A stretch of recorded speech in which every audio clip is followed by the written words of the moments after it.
नमस्कार। आज हम एक ऐसी बड़ी खबर को समझने जा रहे हैं।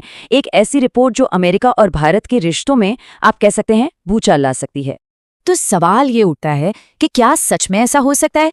क्या अमेरिका भारत की टॉप इंटेलिजेंस एजेंसी और एक बहुत बड़े सामाजिक संगठन पर बैन लगा सकता है? सुनने में थोड़ा अजीब लगता है ना? लेकिन एक अमेरिकी पैनल ने राष्ट्रपति के सामने ठीक यही सिफारिश रखी है। तो चलिए इसे थोड़ा और गहराई से समझते हैं। सबसे पहले तो ये जानना जरूरी है कि आखिर ये कौन से संगठन है जो निशाने पर है। तो देखिए, एक तरफ है RNW मतलब रिसर्च एंड एनालिसिस विंग। ये भारत की बाहरी खुफिया एजेंसी है, आप इन्हें भारत के टॉप जासूस कह सकते हैं। और दूसरी तरफ है RSS यानी राष्ट्रीय स्वयंसेवक संघ, जो कि एक बहुत ही बड़ा और प्रभावशाली सामाजिक राजनीतिक संगठन है। और इस रिपोर्ट में ये दोनों ही निशाने पर हैं।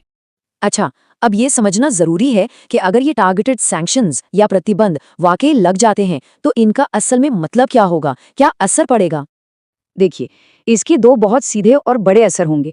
पहला, अमेरिका में इन संगठनों की जितने भी संपत्ति है, जितने भी बैंक अकाउंट्स हैं, सबके सब फ्रीज हो जाएंगे। और दूसरा, RNLSE या RSS से जुड़ा कोई भी व्यक्ति अमेरिका में एंट्री नहीं कर पाएगा, मतलब पूरी तरह से बैन। ये वाकई में एक बहुत बड़ा कदम होगा। अब सवाल ये उठता है कि ये सिफारिश आ कहां से रही है, कौन है इसके पीछे और वजह क्या है? चलिए देखते हैं। तो ये सिफारिश की है USCIRF ने। इसका पूरा नाम है US commission on international religious freedom. जैसा कि नाम से ही जाहिर है, ये एक अमेरिकी सरकारी बॉडी है। इसका काम है दुनिया भर में धार्मिक स्वतंत्रता की स्थिति पर नजर रखना और अमेरिकी सरकार को अपनी तरफ से पॉलिसी रिकमेंडेशंस देना। और अपनी रिपोर्ट में उन्होंने कोई घुमा फिराकर बात नहीं की है। देखिए, वो साफ साफ कह रहे हैं कि RSS लोगों की आज़ादी के लिए खतरा है और इसलिए उन पर तुरंत बैन लगाया जाए, उनकी संपत्ति जब्त की जाए और अमेरिका में उनकी एंट्री भी बैन कर दी जाए। बहुत ही कड़े शब्दों का इस्तेमाल किया गया है। लेकिन कहानी में एक दिलचस्प मोड़ भी है। भारत में ही जो मुख्य विपक्षी पार्टी है कांग्रेस, उसने इस सिफारिश का समर्थन कर दिया। उन्होंने ट्वीट करके कहा कि RSS भारत की एकता के लिए जहर है। तो आप समझ सकते हैं कि ये मामला सिर्फ अमेरिका भारत के रिश्तों तक ही सीमित नहीं है। इसकी जड़ें भारत की अपनी घरेलू राजनीति में भी बहुत गहरी हैं। और यहाँ एक और बात पर ध्यान देना बहुत जरूरी है। RSS पर बैन लगाने की बात ये कोई पहली बार नहीं हो रही है। अगर हम भारत का इतिहास देखें तो RSS पर 3 बार बैन लग चुका है। पहली बार 1948 में महात्मा गांधी की हत्या के बाद, फिर 1975 में इमरजेंसी के दौरान और फिर 1992 में बाबरी मस्जिद विध्वंस के बाद। और दिलचस्प बात यह है कि तीनों ही बार केंद्र में कांग्रेस की सरकार थी। अब आप सोच रहे होंगे कि ऐसी सिफारिशें तो आती रहती हैं, इन्हें कौन गंभीरता से लेता है? पहले के राष्ट्रपति तो ऐसी कम गंभीर सिफारिशों को भी नजरअंदाज कर देते थे। लेकिन इस बार इस पूरे समीकरण में एक बहुत बड़ा वाइल्ड कार्ड है। फर्क को समझिए। जो पारंपरिक अमेरिकी राष्ट्रपति होते थे, वो विदेश नीति में एक तय पैटर्न, एक विचारधारा के हिसाब से चलते थे। सब कुछ काफी प्रेडिक्टेबल होता था।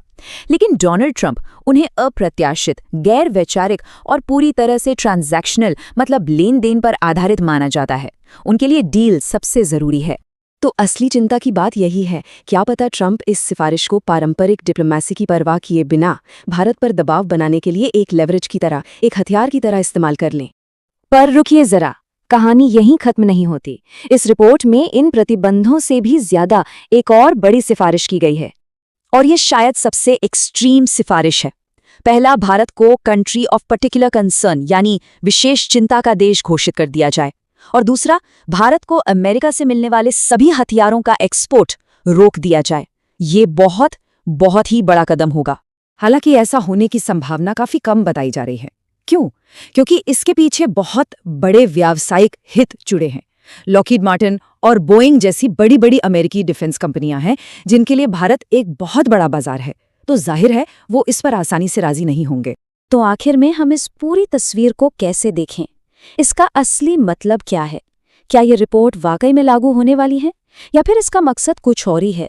तो सबसे बड़ा सवाल यही है, क्या ये एक वास्तविक खतरा है जिसे लागू किया जा सकता है, या फिर ये भविष्य के लिए टेबल पर रखा गया एक सौदेबाजी का मुहरा है, एक बार्गेनिंग चिप जिसे सही वक्त पर भारत पर दबाव बनाने के लिए इस्तेमाल किया जाएगा?